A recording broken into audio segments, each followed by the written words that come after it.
convoys of badly needed food and medicine began rolling into 5 besieged towns in Syria this week. Aid trucks were allowed into government and rebel-controlled areas. Officials say there will be deliveries by road to others soon. But ground access isn't possible to Deir ez-Zor, under government control but surrounded by ISIL fighters. The UN says the only way in is by air. We will also hope then to have progress in reaching the poor people inside of Deir ez-Zor, which is, as you know, besieged by Islamic State. That can only be done by airdrops, and World Food Programme has now a concrete plan of doing so. It's a complicated operation, and it would be, in many ways, first of its kind ever. In South Sudan, the World Food Programme has dropped supplies from the air.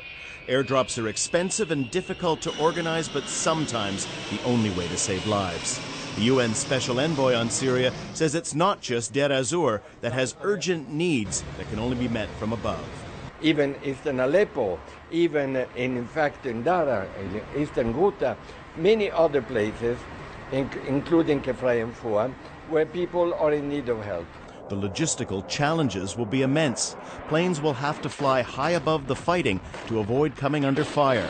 Russian aircraft are often in action around Deir ez-Zor, prompting questions from journalists at UN headquarters in New York about plans to use a contractor from Russia to fly some of the airdrop missions. If there were any airdrop, I think involved any airdrop in Syria, in Deir ez-Zor and other places that WFP is planning, would be a high altitude airdrop, which would demand some very specific skills and experience in terms of doing these kinds of airdrops.